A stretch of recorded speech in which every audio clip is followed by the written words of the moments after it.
Hey, so I've had a downtime, and you might have been thinking I took a break. Fuck no. Too poor for that shit. My birthday recently, and my family called me. Blood family. And basically told them it's a rich person thing. Can't find the time to celebrate. On my birthday, I went from my previous job, got a new job by the way, to working in the morning, to orientation at my new job in the evening. The fun-filled day.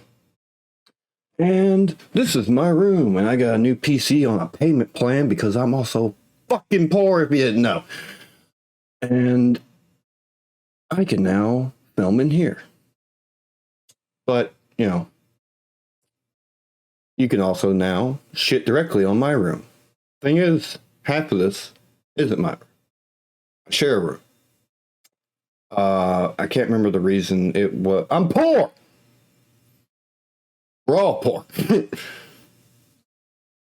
Trying to save up for a place of our own, but you know, ain't there yet. So please just make fun of this half, like right here, a little over here, and like here, because that's my half. The one you gonna have some trouble seeing. The clothes and stuff.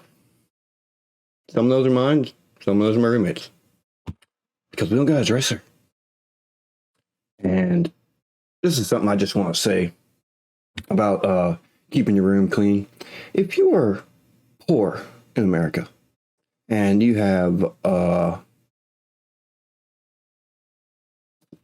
you worry about getting money for food, worry about getting money for a place, worry about having a constant civil war in your frickin' mind about between the hope and your constant unaliving ideation because of the stress and the pressure of working paycheck to paycheck. Cleaning your room ain't that big a deal. You got enough on your fucking damn plate. Bernie Sanders, I wanted to talk about him. He said something cool recently. Gonna get to that. A lot to get through, but I want to talk about one of the things you flesh out in the book. You talk about the alliance you formed with Joe Biden during the campaign to really shape the Democratic platform and incorporate many of your ideas. You said he wasn't as bold as you would have hoped, but he would have been the most progressive president since FDR if he had acted on that agenda. How do you categorize Joe Biden on that progressive scale now?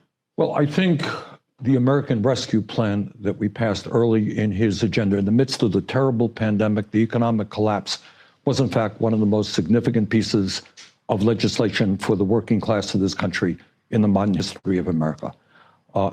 No, the only reason for that is because historically America does jack shit for its working class. Build Back Better would have been transformational.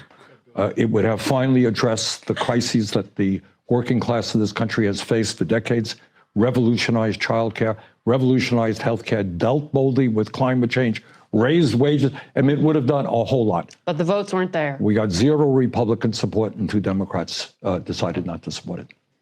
So in terms of how you view the president, do you think he is progressive? I think he is a much more progressive president than he was a United States senator.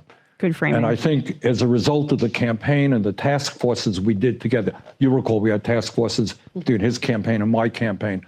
I think we came up with an agenda that was progressive. Obviously, we were not able to get everything we wanted to get done. In some of the things you were able to get done and signed into law, President Biden points to them as achievements, but you diminish them a little bit in this book. You point out Medicare won't be permitted to negotiate lower drug prices until 2026. Right. The cap on out-of-pocket prescription drug costs for seniors doesn't kick in until 2025. $35 cap on insulin prices doesn't help those who aren't on Medicare. Are you saying he hasn't delivered? No. I mean, look, this is the real world that we live in, is that you need 60 votes often in the Senate and Democrats had a slim majority in the House. But what I am talking about, Mark, and what the book is about, is taking a hard look at the reality facing working families in this country. And the truth is that today, over 60% of our people are living paycheck to paycheck. So the question that I am asking is, why in the richest country in the history of the world, why don't we have a healthcare system that works for all, where people can walk into the doctor's office, as they do in Canada, without having to take out their wallet? Why do we spend twice as much per capita on healthcare? Why do we pay the highest prices in the world for prescription drugs? So we have seen some achievements, but given the scope of the problems and where we should be going, nowhere near enough. Been very different. I don't know how you have a political party that stands for anything if they don't stand with the working class of this country. And I think why so many people get demoralized and alienated from the political process is they see the people on top doing phenomenally well, and they're saying, who is standing with me? Who is worried about the future of my kid, whether I can afford to send my kid to college? Who is worried about whether I can pay the rent? And you need, in my view, political parties in the United States, in the UK, all over the world, who say, you know what? We're prepared to take on powerful special interests. We're going to stand with the working class, with the unions. Those are all amazing points, and why Bernie Sanders is one of my favorite politicians of all time. Joseph, though, one of my biggest problems with Biden is how much he seems to love small fucking steps of progress. Now, I gotta think in contrast, at least I don't worry about Biden destroying democracy and instituting a fascist authoritarian government. But damn, man, we need serious change in this country, and the railroad workers pushed their strike for you, Joe, till after the midterms. And then you immediately fucked them for wanting some sick days. Nice job, Joe. I remember I said, this will probably make you lose voters. And the thing about that is, when you talk a lot of pro-union shit and don't commit to that as president, you lose trust with people, dumbass. One of those rules of living in reality, if you didn't know.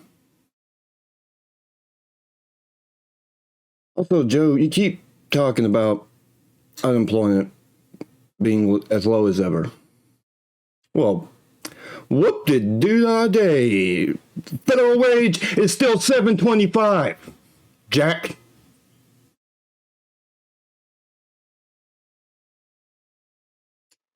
Don't we all love our unlivable paying jobs? At least we got them.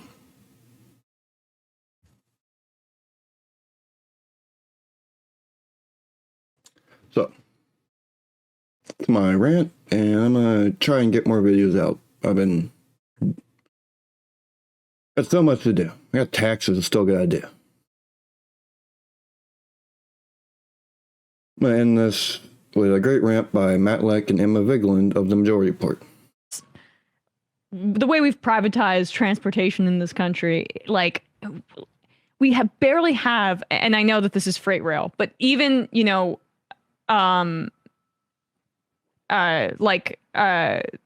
things like Amtrak or whatever. Yeah.